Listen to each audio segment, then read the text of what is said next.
হযরত আনাস ইবনে মালিক রাদিয়াল্লাহু আনহু থেকে বর্ণিত একটি দীর্ঘ হাদিস, রাসূলুল্লাহ সাল্লাল্লাহু আলাইহি ওয়াসাল্লাম একদিন বসে আছেন, সাহাবায়ে কেরামও বসে আছেন। রাসূল সাহাবায়ে কেরামদেরকে বলছেন যে কিছুক্ষণের মধ্যে তোমাদের মাঝে এমন একজন ব্যক্তি আগমন হবে যেই ব্যক্তি জান্নাতি। সাহাবায়ে কেরাম অবাক দৃষ্টিতে তাকিয়ে আছেন যে কে, সে কোন ব্যক্তি হতে পারে যেখানে আল্লাহর রাসূল সাইয়্যিদুল মুরসালিন তিনি জান্নাতি সার্টিফিকেট দিয়ে দিচ্ছেন।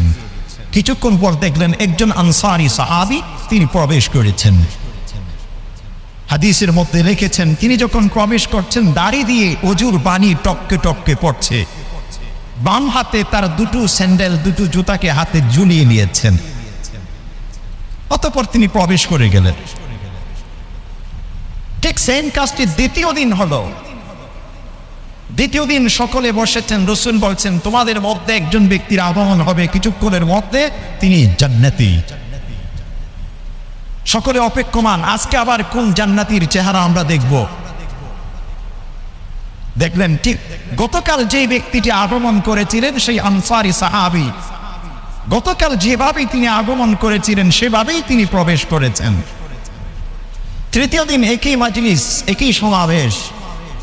রাসূল করিম সাল্লাল্লাহু আলাইহি ওয়াসাল্লাম সাহাবাদের বলছেন কিছুক্ষণের মধ্যে একজন জান্নাতি মানুষের চেহারা তোমরা দেখতে পাবে। সবাই অবাক দৃষ্টিতে তাকিয়েছে, আজকে তৃতীয় দিন আবার আর কোন জান্নাতির চেহারা আমরা দেখব।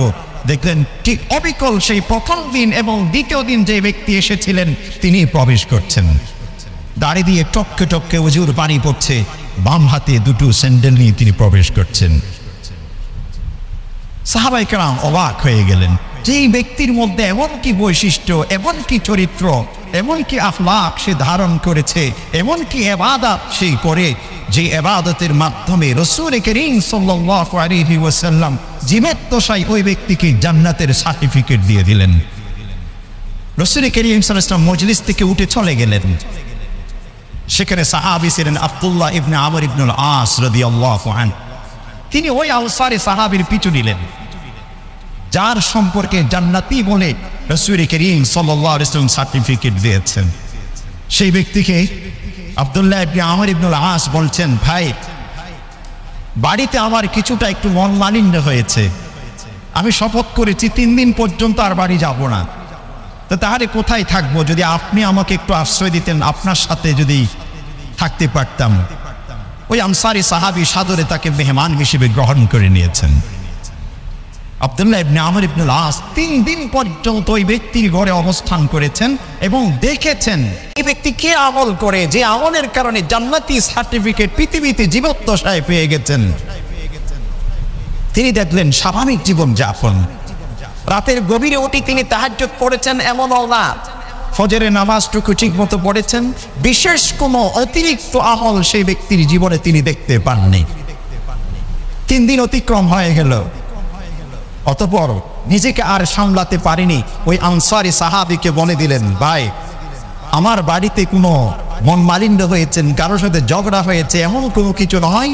3 দিন ধরে আপনার সম্পর্কে রাসূল জান্নাতি সুসংবাদ দিয়েছেন, আপনি একজন জান্নাতি বলে আমার ভিতর একটা আবেগ কাজ করছিল, অনুসন্ধানিত্র একটা কাজ করছিল যে আপনার ভিতর এমন কি আমল আছে, এমন কি বৈশিষ্ট্য, এমন কি চরিত্র আপনি ধারণ করেন যেটার কারণে আপনি জান্নাতি সার্টিফিকেট পেয়ে গেছেন। আমি সেটা দেখার জন্যে, খোঁজার জন্যে আপনার কাছে অবস্থান করছিলাম 3 দিন পর্যন্ত। আমি তো বিশেষ কিছু দেখলাম না, আপনি কি নিজেকে একটু ব্যাখ্যা দেবেন?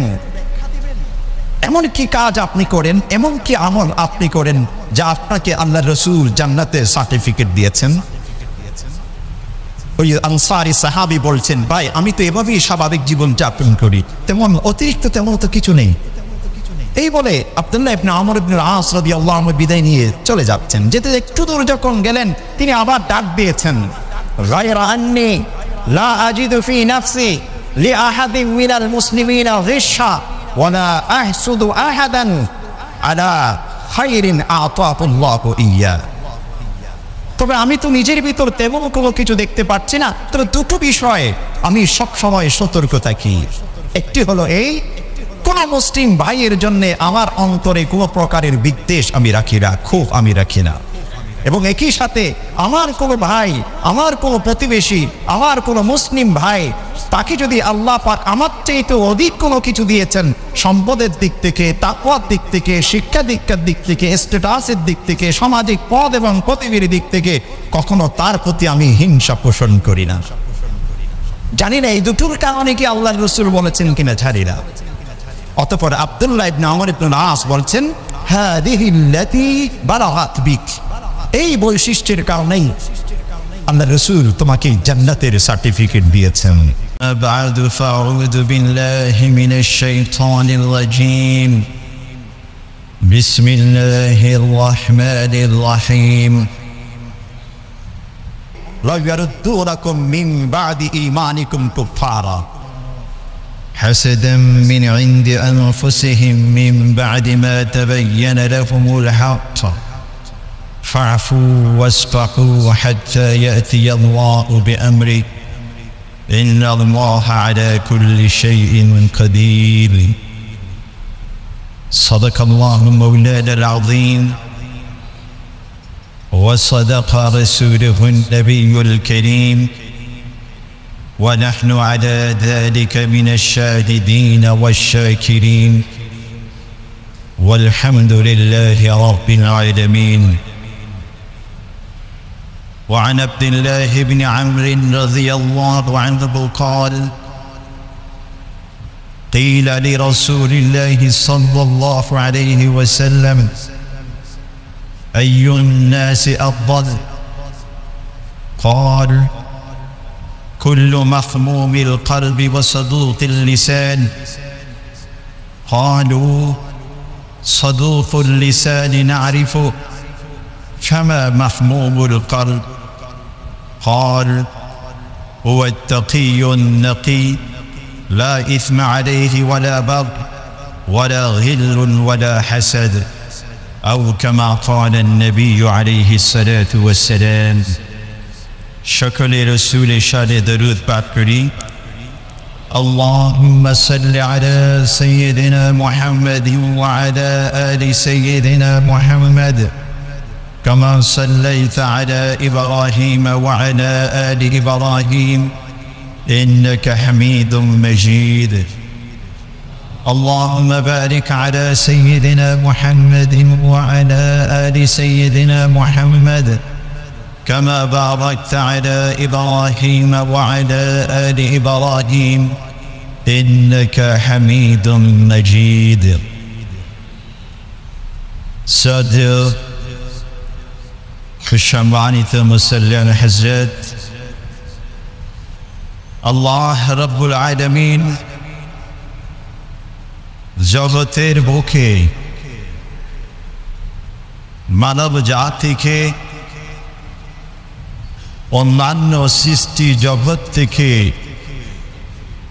যে অনন্য বৈশিষ্ট্য পৃথক তার কিছু গুণাবলী দিয়েছেন, তার মধ্যে অন্যতম যে বৈশিষ্ট্য সেটা হলো মানুষের ভিতর সমাজবদ্ধ জীবনযাপনের অনুভূতি এবং উপলব্ধি আল্লাহ পাক দান করেছেন। এই জন্যেই মানুষকে সামাজিক জীব বলা হয়ে থাকে।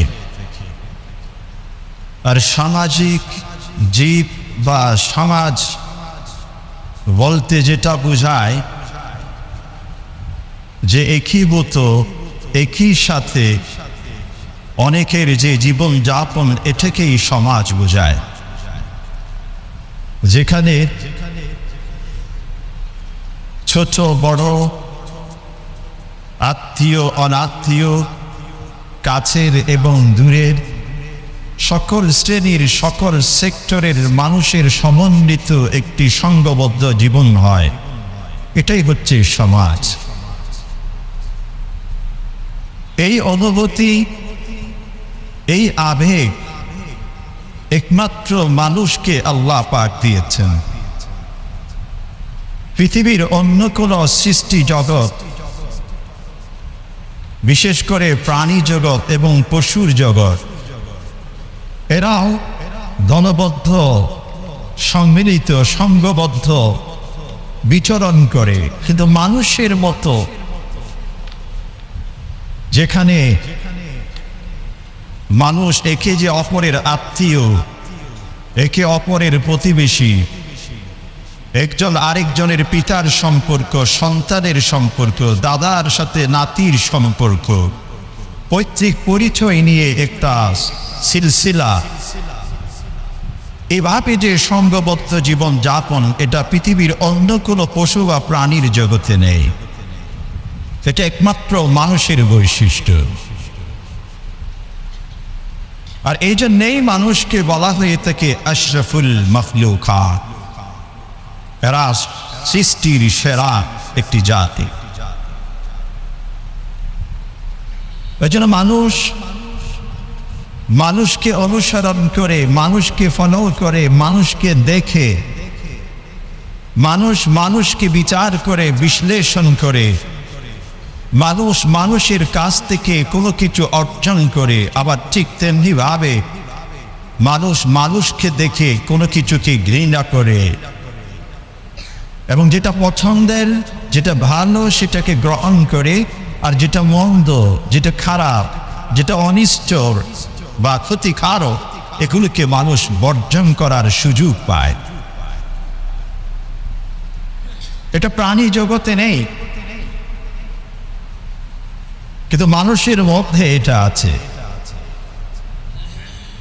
আর মানুষকে দেখে, মানুষ অনুসরণের মধ্য দিয়ে নিজের জীবনকে উন্নত করা, আরো বেশি সমৃদ্ধশালী করা, আরো বেশি এগিয়ে নিয়ে যাওয়া, আরো বেশি সুখকর, স্বাচ্ছন্দ্যময় করে তোলার যে একটা প্রতিযোগিতামূলক মানসিকতা, এটাও মানুষের ভিতর আল্লাহ পাক দিয়েছেন।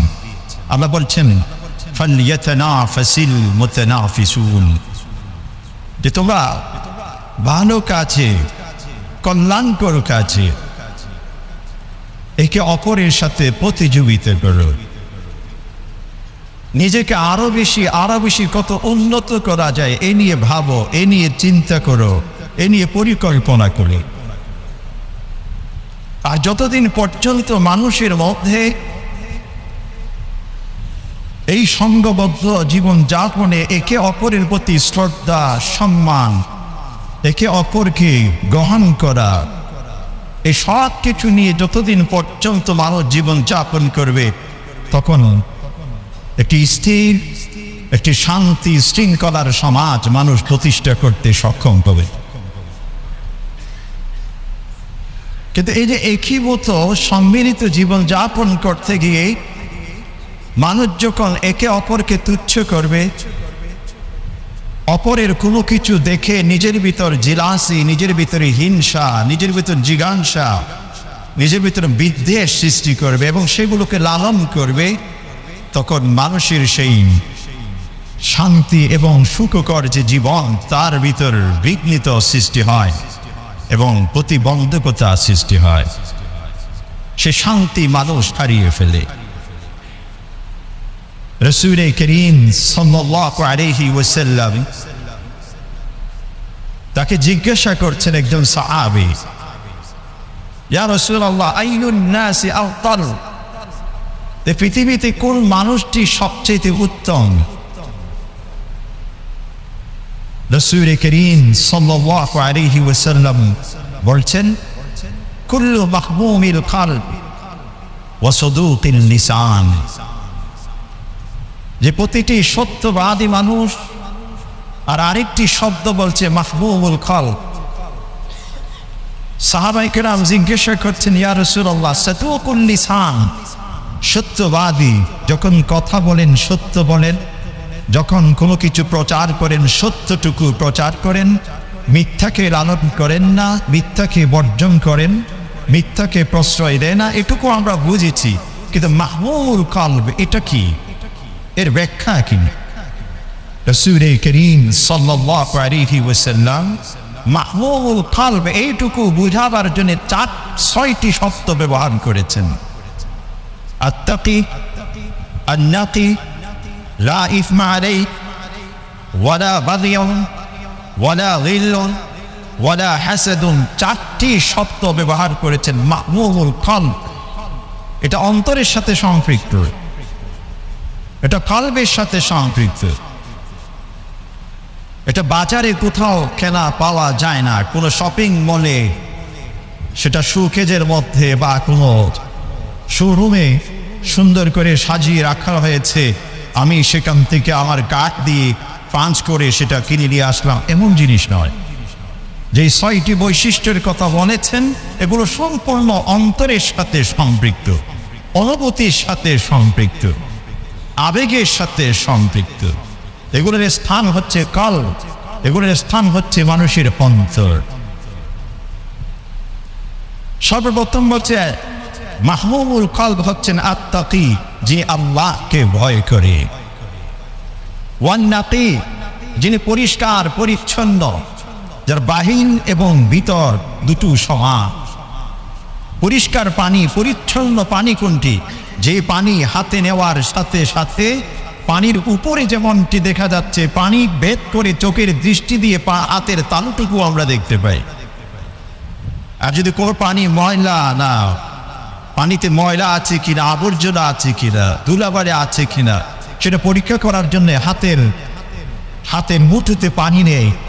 যখন দেখি যে স্বচ্ছ হাতের নিচে দেখা যাচ্ছে না, তখন বুঝি যে এই পানি ময়লা আবর্জনা আছে, বাহির থেকে ভিতরে দেখা যাচ্ছে না। গ্লাসে যখন স্বচ্ছ পরিষ্কার পানি আমরা নেই, পরিচ্ছন্ন পানি আমরা নেই, গ্লাসের ওই পাশ থেকে ওই পাশ দেখা যায়। আর যদি সেই পানিতে ময়লা থাকে, তখন গ্লাসের এই দিক থেকে ওই দিক আর দেখা যায় না। তো রাসূল ইসলাম বলছেন মাহমুমুল কলব, সর্বোত্তম মানুষের বৈশিষ্ট্য বর্ণনা করতে গিয়ে বলছেন প্রথম যে বৈশিষ্ট্য আল্লাহকে ভয় করে, দ্বিতীয় বৈশিষ্ট্য হচ্ছে পরিষ্কার পরিচ্ছন্ন অন্তরের অধিকারী হবেন। ভিতর বাহির, মুখে যা বলছেন, অন্তরে যা কিছু ধারণ করছেন, দুটোর মধ্যে কোনো পার্থক্য থাকবে না, কোনো গরমিল থাকবে না, কোনো অমিল থাকবে না, দুটোর মধ্যে মিল থাকবে। যা বলে তা মুখে ধারণ করে, মুখে একটি বলছেন তো মনে আরেকটি ধারণ করছেন, এমন না। ওয়ালা ইসমা ফিহ, তার ভিতর কোনো গুনাহ থাকবে না, ছোটখাটো বিভিন্ন এগুলো তার ভিতরে থাকবে না। ওয়ালা বাগি, অবাধ্যতা থাকবে না, সীমা লঙ্ঘন করা তার মধ্যে থাকবে না। ওয়ালা হিল, এবং একই সাথে কোনো মানুষের ক্ষতি করার মানসিকতা তার ভিতরে থাকবে না। ওয়ালা আসাদ, এবং মানুষের প্রতি হিংসা সে লালন করবে না। 6টি বৈশিষ্ট্য বর্ণনা করছেন। আর 6টি বৈশিষ্ট্য, এই 6টি জিনিসটাই হলো মানুষের অন্তরের সাথে সম্পৃক্ত। রাসূল বলছেন সর্বোত্তম মানুষ হচ্ছে ওই ব্যক্তি, যে ব্যক্তি যখন কথা বলে সত্য কথা বলে, আর অন্তরে ভরপুর আল্লাহর ভয়ভীতি থাকে, মুখের ভাষার সাথে অন্তরের মিল থাকে, অন্তর পরিষ্কার পরিচ্ছন্ন থাকে, এবং কোনো গুনাহের উদ্রেক তার অন্তরে কখনো আসে না। একই সাথে কোনো অবাধ্যতার মানসিকতা সে পোষণ করে না, এবং কোনো মানুষের ক্ষতি সাধন হবে এমন কোনো কিছুকে নিয়ে সে পরিকল্পনা ভাবনা তার অন্তরে স্থান দিতে পারে না। একই সাথে অপরের প্রতি জিলা সে হয় না, অপরের উন্নতি অগ্রগতি, অপরের হাস্যোজ্জ্বল জীবন যাপন দেখে নিজের ভিতর হিংসা বিদ্বেষকে প্রশ্রয় দেয় না। ওই ব্যক্তি হচ্ছে পৃথিবীর মধ্যে শ্রেষ্ঠতম মানুষ। আর ইন্ডিভিজুয়ালি আমি শুরুতে বলেছি যে সমাজবদ্ধ, সম্মিলিত, সংঘবদ্ধ জীবন যাপনের অনুভূতি আল্লাহ পাক একমাত্র মানুষকে দিয়েছেন। এটা মানুষ জানতে অজান্তে, চাইতে না চাইতে মানুষের ভিতর আল্লাহ পাক এটা গেঁথে দিয়েছেন। এজন্য সমাজবদ্ধ জীবনের বিকল্প নেই। হ্যাঁ, সেটা সুশৃঙ্খল সমাজ হতে পারে, অথবা বিশৃঙ্খল সমাজ হতে পারে, স্থিরতা সম্পন্ন সমাজ হতে পারে, অথবা অস্থিরতা সম্পন্ন সমাজ হতে পারে। যেভাবে হোক মানুষ সমাজবদ্ধ জীবনেই অভ্যস্ত, এবং এর বাহিরে সে কখনো জীবন যাপন করতে পারে না। এজন্য কিছু মানুষ দেখবেন তার ভিতর আত্মীয় স্বজন, ভাই বেরাদর, এদের জন্যে আবেগ অনুভূতি কাজ করে। ভাইকে যখন দেখে না তখন কাঁদে, বোনকে যখন পাশে পায় না তখন তার জন্যে তার অন্তরে মায়া কাজ করে। অন্য কোনো আত্মীয়কে যখন দীর্ঘদিন দেখা হয় না সে তার কথা বলে বলে আফসোস করে, কিন্তু আবার যখন তার সাথে একই মতো জীবন যাপন করতে শুরু করে তার উপর অনেক সময় আঘাত করে বসে। এটা দুটো কারণ। দ্বিমুখী একজন মানুষের মধ্যে চরিত্র দেখা যায়। এটা দ্বিমুখী চরিত্রের পিছনে কারণ, প্রথম কারণটি মানুষকে আল্লাহ পাক সৃষ্টিগতভাবে সমাজবদ্ধ জীবনের যে অনুভূতি আবেগ দিয়েছেন এই জন্য সমাজের বাহিরে সে যেতে পারে না। আর দ্বিতীয় যে সমাজবদ্ধভাবে একীভূত জীবন যাপন করতে গিয়ে যে আত্মীয়ের জন্যে, যে ভাইয়ের জন্যে, যে বোনের জন্যে, যে প্রতিবেশীর জন্য সে কান্নাকাটি করেছিল তাকে যখন দীর্ঘদিন কাছে পায় তার উপর আবার আক্রমণ আঘাত করতে শুরু করে, এটার পিছনে কারণ সঠিক শিক্ষাটুকু বা ওই অন্তরকে বিশুদ্ধ করার যে শিক্ষা সেটুকু সে পায়নি, সেটুকু থেকে সে বঞ্চিত।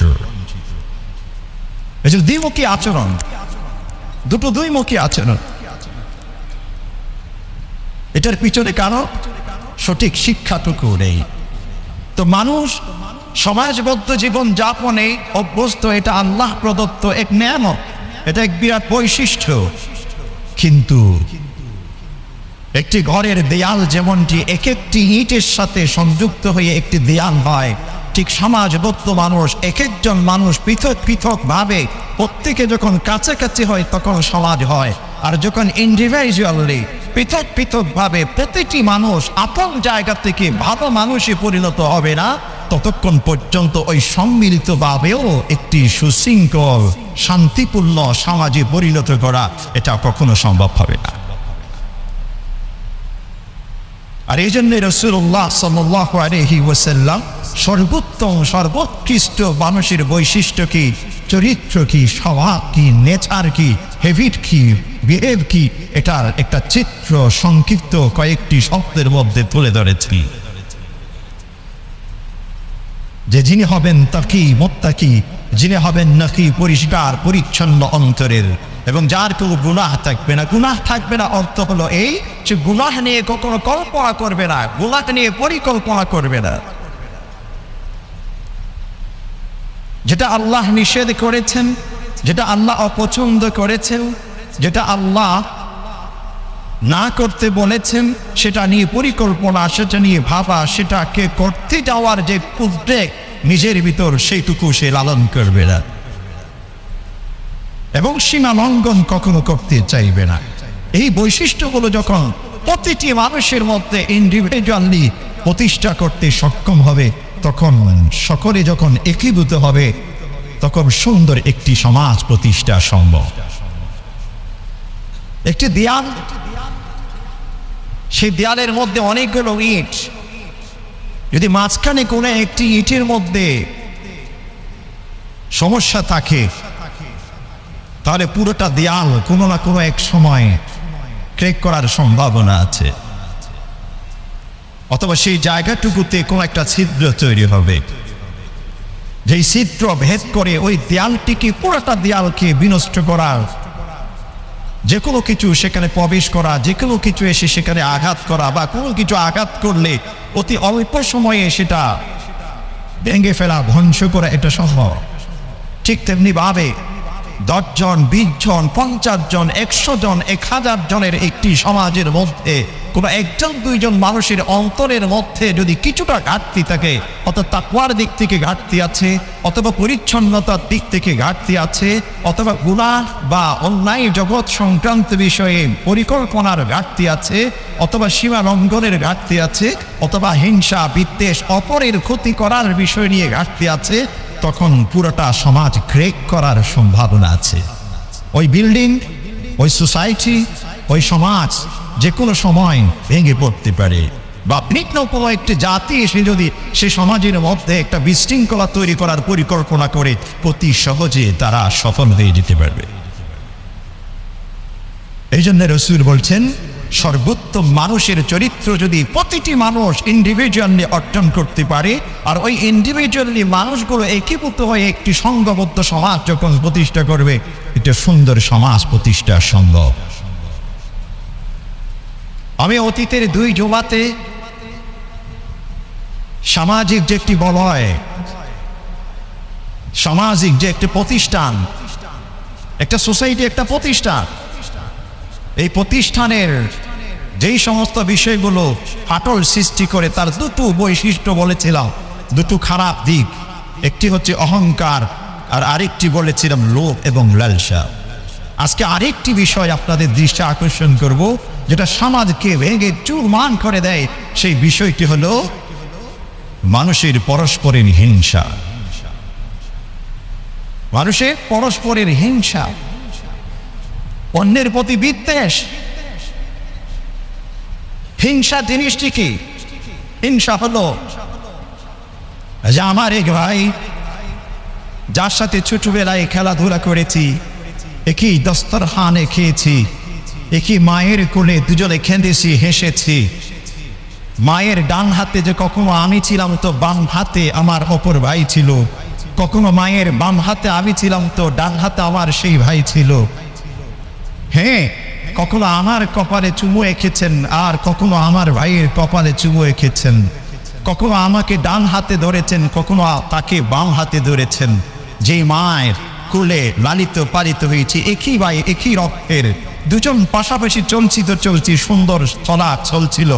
কিন্তু যখন দেখা যায় আমার ভাই সাময়িকভাবে বা কোনো কারণে আমার থেকে একটু বেশি উন্নতি সাধন করছেন, শিক্ষার দিক থেকে, তাকওয়া পরহেজগারের দিক থেকে, সামাজিক স্ট্যাটাসের দিক থেকে বা অর্থনৈতিক দৃষ্টিকোণ থেকে, তখন তার প্রতি আমার বিদ্বেষ শুরু হয়ে যায়।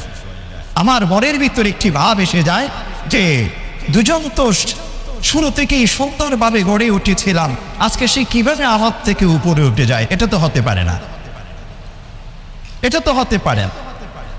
তার যে সম্মান সেটা যেন আমি পাই, সে যেন সমাজে লাঞ্ছিত হয়। তার যে অর্থ সেটা যেন আমার কাছে চলে আসে, সে যেন গরিব এবং দুঃখী এবং অভাবী একজন মানুষে পরিণত হয়। এই ধরনের একটি মানসিকতা নিজের ভিতর যদি সৃষ্টি হয়, ও কি মারে, তখন বুঝতে হবে আমার ভিতর আমার ভাইয়ের জন্য হিংসা শুরু হয়ে গেছে, হিংসা শুরু হয়ে গেছে। যেমনটি শয়তান সেই হিংসার বশীভূত হয়ে অবাধ্য হয়ে পড়েছিলেন। আল্লাহ যখন বলছিলেন ওয়াইল কুন্না লিল মালাইকাতি ইসজুদু লিআদম ফাসাজাদু ইল্লা ইবলিস, আল্লাহ যখন বলছিলেন হে ফেরেশতাকুল তোমরা আদমকে সেজদা করো, সম্মান প্রদর্শন করো, ঠিক সেই সময় শয়তান অস্বীকার করেছে। কারণ কি? শয়তান তার ভিতর ওই হিংসা কাজ করেছে যে আমি তো তার চাইতে উত্তম, তাকে সম্মান প্রদর্শন করে কেন মহিমান্বিত আমি করতে যাব? আদম সন্তানের প্রতি শয়তানের ওই হিংসা, ওই বিদ্বেষ কাজ করেছিল, তাই সেটা সে মেনে নিতে পারেনি। তাকওয়া সেখানে লঙ্ঘিত হয়েছে, আল্লাহর ভয় কাজ করেনি, নাকি পরিচ্ছন্নতা তার মধ্যে ছিল না। সে এতদিন আল্লাহর ইবাদত করেছিলেন, কিন্তু সেই ইবাদতের আউটপুট নিজেকে, সে নিজের ভিতর সেই ইবাদতের যে প্রভাব সেটুকু নিজের মধ্যে ধারণ করতে পারেনি। একই সাথে আল্লাহর অবাধ্য হলেন, অপরের প্রতি হিংসুক হয়ে পড়লেন, অপরের ক্ষতি করার জন্য মানসিকতা নিজের ভিতরে সৃষ্টি করল। এভাবে শয়তান চির হিংসুক হিসেবেই রয়ে গেল। আর আদম বা ইবনে আদম বনি আদমকে আল্লাহ পাক আশরাফুল মাখলুকাত হিসেবে সম্মান দিয়ে দিয়েছেন। তাহলে দেখুন যে হিংসা এটা একটি সুন্দর জীবনকে ধ্বংস করে দেয়।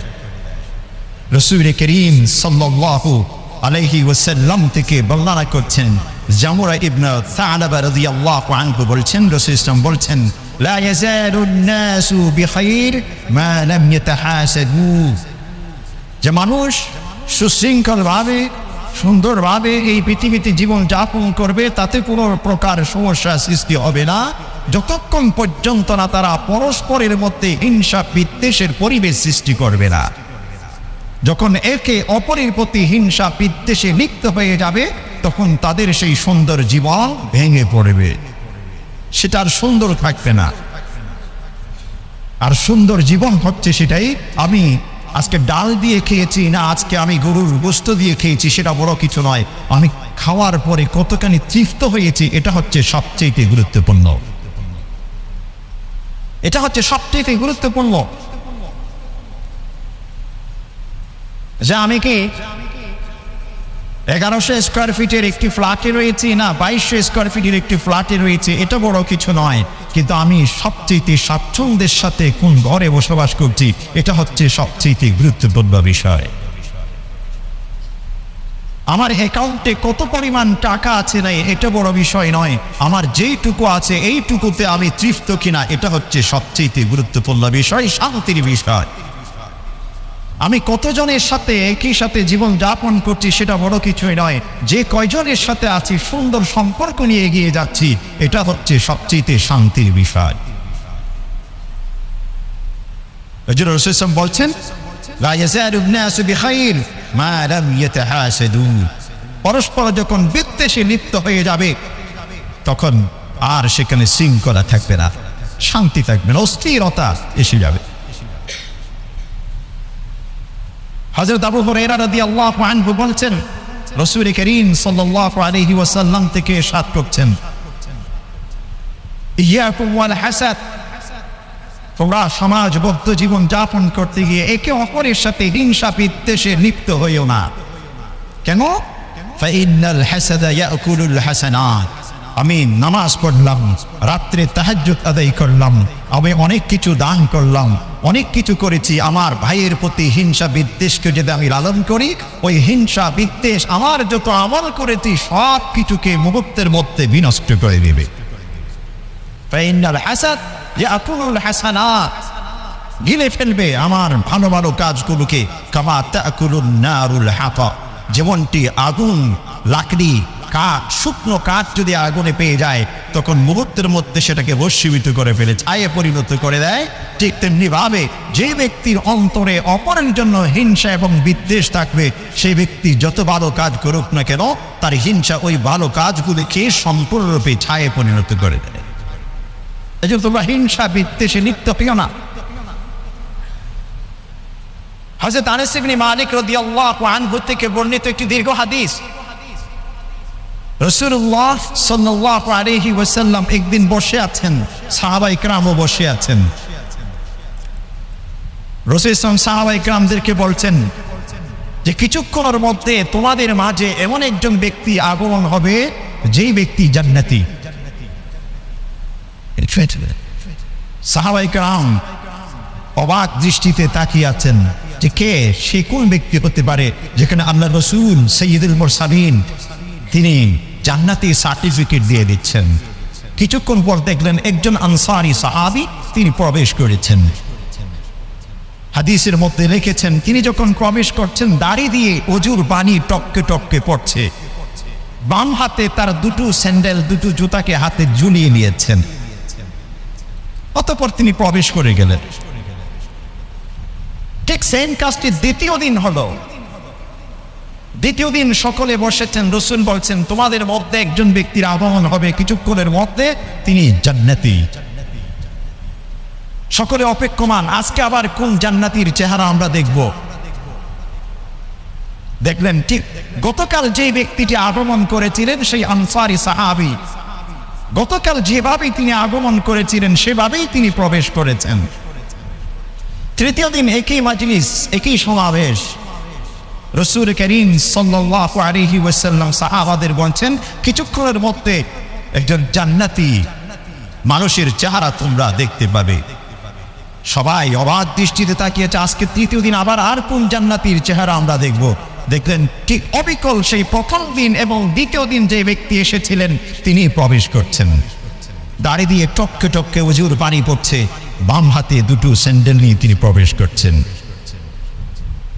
সাহাবায়ে কেরাম অবাক হয়ে গেলেন যে এই ব্যক্তির মধ্যে এমন কি বৈশিষ্ট্য, এমন কি চরিত্র, এমন কি আখলাক সে ধারণ করেছে, এমন কি ইবাদত সে করে যে ইবাদতের মাধ্যমে রাসূল করিম সাল্লাল্লাহু আলাইহি ওয়াসাল্লাম জীবদ্দশায় ওই ব্যক্তিকে জান্নাতের সার্টিফিকেট দিয়ে দিলেন।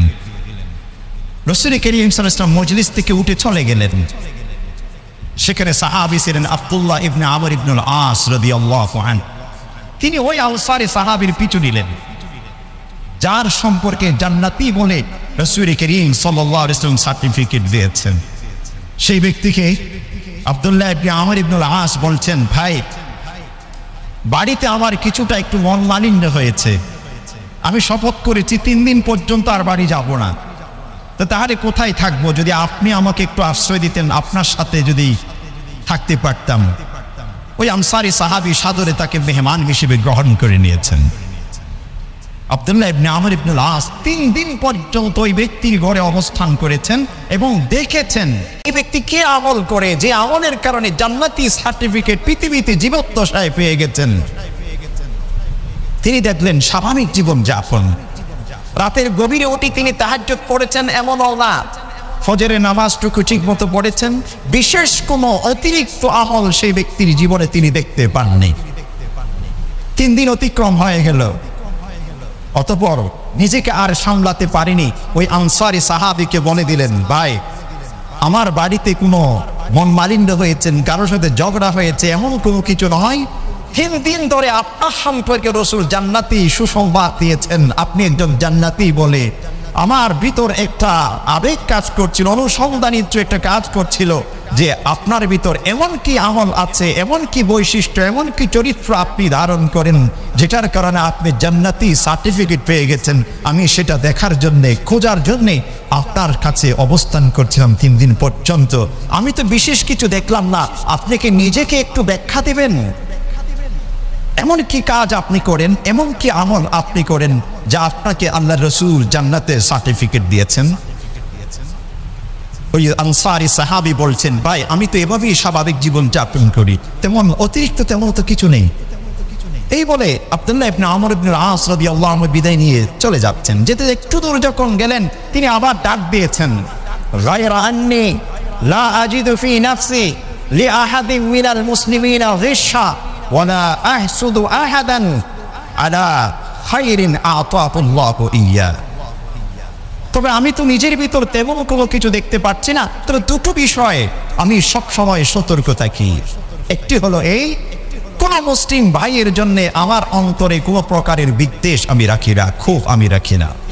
এবং একই সাথে আমার কোনো ভাই, আমার কোনো প্রতিবেশী, আমার কোনো মুসলিম ভাই, তাকে যদি আল্লাহ পাক আমার চাইতে অধিক কোনো কিছু দিয়েছেন, সম্পদের দিক থেকে, তাকওয়ার দিক থেকে, শিক্ষা দীক্ষার দিক থেকে, স্ট্যাটাসের দিক থেকে, সামাজিক পদ এবং পদবীর দিক থেকে, কখনো তার প্রতি আমি হিংসা পোষণ করি না। জানি না এই দুটোর কারণে কি আল্লাহর রাসূল বলেছেন কিনা, জানি না। অতঃপর আব্দুল্লাহ ইবনে আমর ইবনুল আস বলছেন, হাদিহিল্লাতী বালাগাত বিক, এই বৈশিষ্ট্যের কারণেই আল্লাহর রাসূল তোমাকে জান্নাতের সার্টিফিকেট দিয়েছেন। এই জন্য মুহতারাম সামিঈন, সম্মানিত উপস্থিতি, ওই ব্যক্তি দীর্ঘক্ষণ রাত থেকে তাহাজ্জুদ পড়েননি, ওই ব্যক্তি প্রতি মাসে মাসে উমরা হজ আদায় করেননি, ওই মাসে বৃহৎ আকারের একটি গরু জবাই করে এলাকাবাসীকে খাওয়াননি। শুধুমাত্র 2টি বৈশিষ্ট্য অন্তরে ধারণ করেছেন, অপর ভাইয়ের প্রতি সম্মান প্রদর্শন করা, অপরের কল্যাণ কামনা করা, অপরের সুখে, উন্নতিতে, অগ্রগতিতে, অপরের সুন্দর স্বাচ্ছন্দ্যময় জীবন যাপনে নিজের ভিতর কোনো প্রকার বিদ্বেষ ধারণ করেনি। এটাই হচ্ছে তার সবচেয়ে বড় বৈশিষ্ট্য। এই জন্য সমাজবদ্ধ জীবন, আজকের সমাজের রন্ধ্রে রন্ধ্রে হিংসা বিদ্বেষ মানুষের ভিতর প্রবেশ করে গেছে। ডোর টু ডোর হিংসা, ফেস টু ফেস হিংসা, ম্যান টু ম্যান হিংসা। এটা কি রিলেটিভস অথবা তার আউট অফ রিলেটিভস, যাই হোক না কেন, একে অপরের প্রতি হিংসা। অফিসে, শিক্ষার জগতে, সকল সেক্টরে হিংসা। আরে হিংসা যোগ যোগ ধরে এসেছে। মানুষের দিনদারিত্বের কারণে অনেক সময় হিংসার সম্মুখীন হয়, শুধুমাত্র ধন সম্পদ পদ পদবীর কারণে নয়। যেমনটি আদম আলাইহিস সালাম হিংসার সম্মুখীন হয়েছিলেন, ইব্রাহিম আলাইহিস সালাম হিংসার সম্মুখীন হয়েছিলেন, মূসা আলাইহিস সালাম হিংসার সম্মুখীন হয়েছিলেন, নূহ আলাইহিস সালাম হিংসার সম্মুখীন হয়েছিলেন, এবং সর্বশেষ নবী হযরত মুহাম্মদ মুস্তাফা সাল্লাল্লাহু আলাইহি ওয়াসাল্লাম তিনিও হিংসার সম্মুখীন হয়েছেন ইহুদ সম্প্রদায়ের মাধ্যমে, যার চিত্র আল্লাহ পাক কুরআনে কারীমে তুলে ধরেছেন। বলছেন, ওয়াদ কাসীরুম মিন আহলিল কিতাব, যাদেরকে আমি আসমানি কিতাব দিয়েছি তাদের অনেকেই এটাই চায় অন্তর থেকে লায়ারুদ্দুনাকুম মিন বাদি ঈমানিকুম কুফারা, যে তোমাদেরকে যে ঈমানের মতো একটি সম্পদ দিয়েছি এই ঈমানটুকু যদি তোমাদের ভিতর থেকে বিলুপ্ত করা যেত, বেঈমান হয়ে যেতে, হাসাদাম মিন ইনদি আনফুসিহিম মিন বাদি মা তাবায়্যানা লাহুমুল হক, তারা ঈমান কি কুফর কি দুটোর মধ্যে পার্থক্য স্পষ্টভাবে জানে, এরপরেও একজন আল্লাহর বান্দার জন্য ঈমানের স্থানে কুফরকে তারা পছন্দ করছেন হিংসার বশীভূত হয়ে, হিংসার বশীভূত হয়ে। এই জন্য মুসলিম উম্মাহ যেমনটি ব্যক্তিগত জীবনে হিংসা আছে, সামাজিক জীবনে হিংসা আছে, পারিবারিক জীবনে হিংসা আছে, ঠিক তেমনি ভাবে ধর্মীয় দৃষ্টিকোণ থেকেও হিংসা আছে, ছিল এবং থাকবে। সকল সেক্টরে এই হিংসাটুকু কাজ করে, বিদ্বেষ কাজ করে। এর ঊর্ধ্বে উঠে যখন একজন ব্যক্তি নিজেকে প্রতিষ্ঠা করতে পারবে, তখন সেই সমাজ হবে সোনালী সমাজ।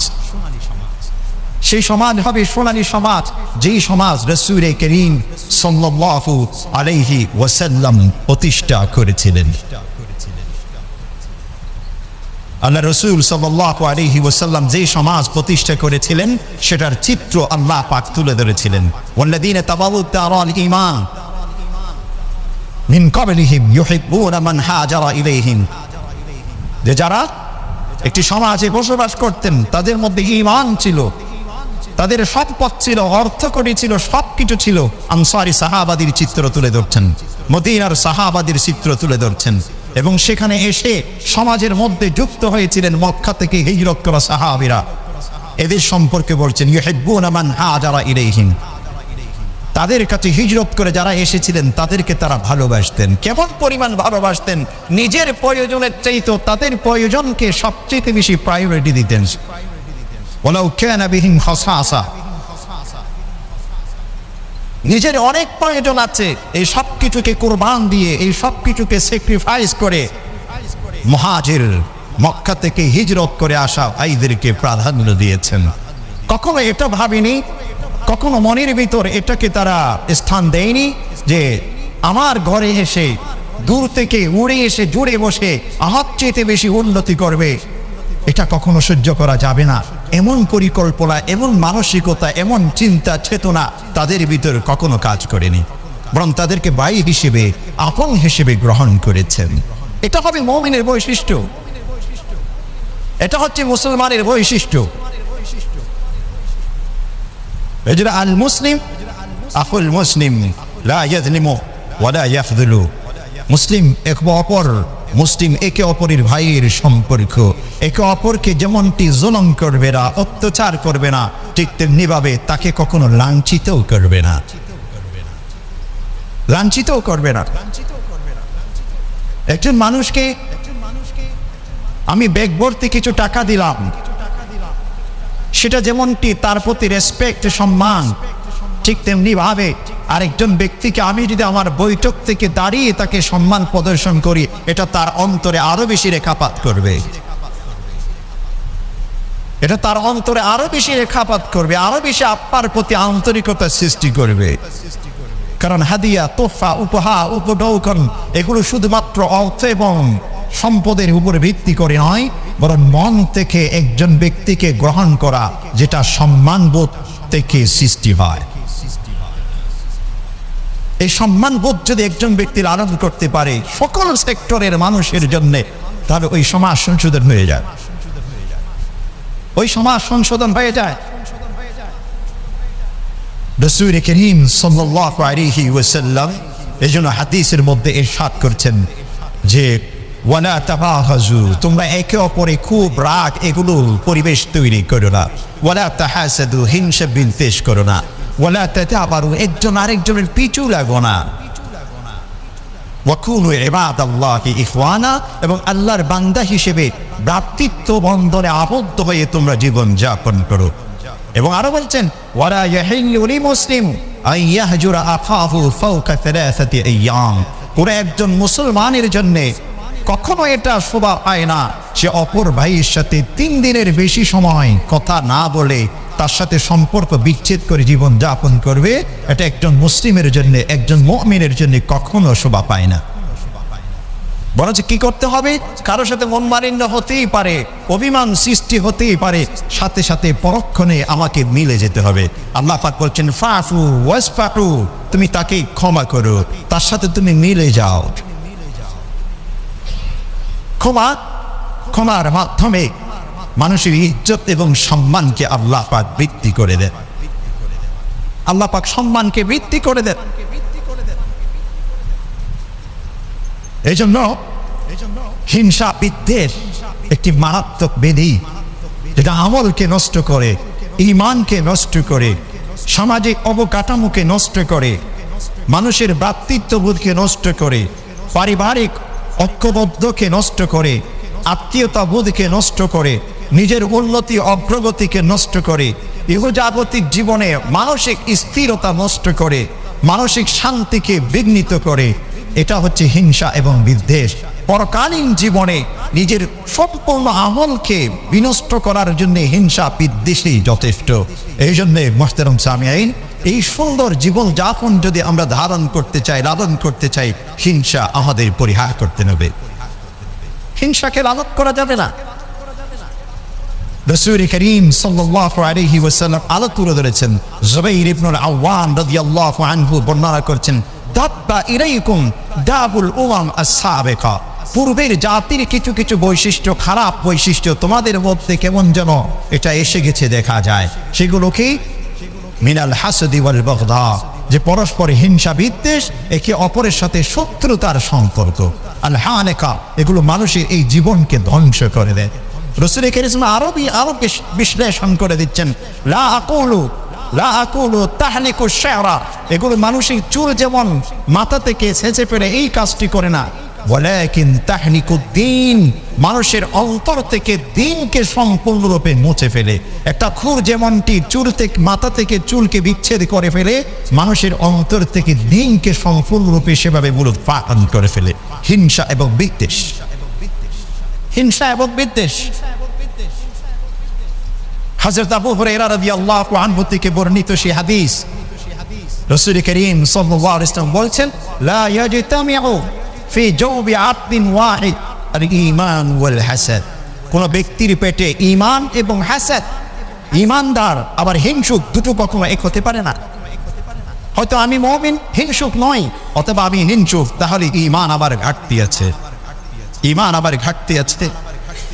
রাসূল করিম সাল্লাল্লাহু আলাইহি ওয়াসাল্লাম আবু উমামা রাদিয়াল্লাহু আনহু বর্ণনা করছেন, মান আহাব্বা লিল্লাহ ওয়া আবগাদা লিল্লাহ ওয়া আতা লিল্লাহ ওয়া মানা লিল্লাহ ফাকাদ ইসতাকমালাল ঈমান, যে ব্যক্তি কোন ব্যক্তিকে আল্লাহর জন্য ভালোবাসবে, কোন ব্যক্তির প্রতি যদি কোনো প্রকার তার বিদ্বেষ থাকে, তাকে ঘৃণা করে, তাকে অপছন্দ করে, তবে সেটাও একমাত্র আল্লাহর কারণে, আল্লাহকে সন্তুষ্ট করার কারণে। একই সাথে যে ব্যক্তি কোনো ব্যক্তিকে দিবে একমাত্র আল্লাহকে সন্তুষ্ট করার জন্য, কোনো কিছু দেয়া থেকে নিষেধ করবে, বিরত থাকবে, সেটাও একমাত্র আল্লাহর সন্তুষ্টির জন্য। এই বৈশিষ্ট্য যে ব্যক্তি নিজের ভিতরে ধারণ করতে পেরেছেন, সেই ব্যক্তি নিজের ঈমানকে পরিপূর্ণ করতে পেরেছেন। ফাকাদ ইসতাকমালাল ঈমান, সেই ঈমানকে পরিপূর্ণ করতে পেরেছেন। এই জন্য মুহতারাম সামিঈন, ঈমান আর হাসাদ, হিংসা একসাথে হতে পারে না, বিদ্বেষ একসাথে হতে পারে না। দুটো একটা আরেকটার বিপরীত। আগুন এবং পানি, পানি আসতে যেমনটা আগুন নিভে যাবে, ঈমান আসার সাথে সাথে হিংসার যে আগুন, সেটুকু নিজের ভিতর থেকে সম্পূর্ণ মুছে দিতে হবে। যদি আমার ভিতরে হিংসার উদ্রেক ঘটে, ভাবতে হবে আমার ঈমানের মনে হয় কোনো দিকে ফোঁকা ধরেছে, কোনো দিকে পোকা ধরেছে, ঘাটতি ধরেছে, মনে হয় ঈমানে কোনো রকম হেরফের হয়ে যাচ্ছে। আমার নিজেকে পরীক্ষা করতে হবে। হিংসা থেকে বাঁচার জন্য যে কাজটি করতে হবে, অপর ভাইকে হাদিয়া, সালাম। রাসূল করিম সাল্লাল্লাহু আলাইহি ওয়াসাল্লাম এর হাদিস, যে লা তাদখুলুল জান্নাতা হাত্তা তুমিনু, তোমরা যতক্ষণ পর্যন্ত মুমিন হবে না, জান্নাতের আশা করা যাবে না। ওয়ালা তুমিনু হাত্তা তাহাব্বু, একে অপরকে যদি ভালোবাসার পরিবেশ সৃষ্টি করতে না পারো, তাহলে তুমি কখনো পরিপূর্ণ মুমিন হতে পারবে না। এরপর রাসূল বলছেন, আফালা উনাব্বিউকুম বিমা ইউসাব্বিতুকুম যাকুম লাকুম, তোমাদের এই ভ্রাতৃত্ববোধ, এই ভালোবাসার সম্প্রীতির যে একটা অনুভূতি, সম্প্রীতি সম্পন্ন একটি সমাজ, একটা পরিবেশ তৈরি কিভাবে হতে পারে সেই বিষয়টি কি তোমাদের জানাবো আমি? সাহাবা ইকরাম বলছেন, কেন ইয়া রাসূলুল্লাহ? রাসূল ইসলাম একটি মাত্র শিক্ষা দিয়েছেন, আফশু সালামা বাইনাকুম, তোমাদের পরস্পরের মধ্যে সালামের পরিবেশ তৈরি করো। কোন ব্যক্তির প্রতি যদি আমার হিংসা জাগে, মনের মধ্যে একটু ভাব এসে যাচ্ছে মনে হচ্ছে, তাহলে তাকে দেখলে সালাম দেব, তার উন্নতি দেখলে তাকে মাশা আল্লাহ বলবো, আল্লাহ পাক তোমাকে আরো তরক্কি দান করুক, আল্লাহ পাক তোমাকে আরো বেশি উন্নতি দান করুক। এই জন্য সুন্দর যখন কোনো কিছু দেখি আমরা অনেক সময় বাপরে বাপ বাপ এরকম বুকে এরকম ছাপড়াতে থাকি, এটা নিষেধ। বরং সুন্দর কোনো কিছু, ভালো কোনো কিছু, উন্নতি মূলক কোনো কিছু যখন দেখবো অপর ভাইয়ের যে কোনো কিছু, তখন সাথে সাথে মাশা আল্লাহ মাশা আল্লাহ। অর্থাৎ আল্লাহ চাইলে অনেক কিছুই করতে পারে, আল্লাহর উপর সুপর্দ করা। এভাবে যখন একে অপরকে মানুষ মূল্যায়ন করবে, যে একে অপরকে হাদিয়া তোহফা উপহার করুন সময়ে সময়ে, তখন তার প্রতি আর হিংসা থাকবে না, প্রশংসা করা হিংসা থাকবে না। কারোর প্রতি হিংসা আমার অন্তরে জেগে উঠছে, তখন তাকে আমি দাওয়াত দিব, আমার ঘরে আসুন, তাকে আমি মেহমানদারি করব, অপরের কাছে তার প্রশংসা করব। কোনো ব্যক্তির খারাপ কোনো কিছু যখন দেখব, তার ভালো বিষয়গুলোকে আমি চর্চা করতে চেষ্টা করব, খারাপটিকে আমি যত পারি ভুলে যেতে চেষ্টা করব। রাসূল করিম সাল্লাল্লাহু আলাইহি ওয়াসাল্লাম বলছেন, উযকুর মাহাসিনা ইখওয়ানিকুম, তোমাদের ভাইদের ভালো ভালো গুণগুলো তোমরা চর্চা করো, আর যেগুলো খারাপ দিক সেগুলো থেকে তুমি বিরত থাকো, সেদিকে দৃষ্টি দিও না। কারণ সকলেই জানি পুরাটা শরীরের মধ্যে, দেহের মধ্যে পুরাটা চামড়া যেখানে ভালো সুন্দর আতরে মেখেছি, সাবান দিয়ে পরিষ্কার করে ধুয়েছি, সেখানে এসে কখনো মাছি বসে না। মাছি সেই জায়গাতে বসে যেই জায়গার মধ্যে ছোট্ট করে একটু নখের আঁচড়ে লেগে বা কোনো জায়গায় একটু গুসট খেয়েছিলাম, আঘাত পেয়েছিলাম, একটু রক্ত ঝরছে, পুঁজ ঝরছে, একটু পোড়া উঠেছে, ওই জায়গাতে এসে মাছি বসে, ওই খারাপ জায়গাটিতে এসে মাছি বসে। অতএব মানুষের খারাপ চরিত্রের দিকে আমি মাছির বৈশিষ্ট্য কেন ধারণ করব? আমি তো একজন আশরাফুল মাখলুকা, পৃথিবীর শ্রেষ্ঠতম জাতি, মানুষের ভালো গুণটিকে আমি চর্চা করব। আর যদি খারাপটির পিছনে আমি চুপতে থাকি, খারাপটিকে নিয়ে চর্চা করি, খারাপটি শুধু মানুষের সামনে উপস্থাপন করি, তুলে ধরি, তাহলে আমি আর মাছির মধ্যে পার্থক্য কোথায় থাকলো? আমি আর মাছির মধ্যে পার্থক্য কোথায় থাকলো?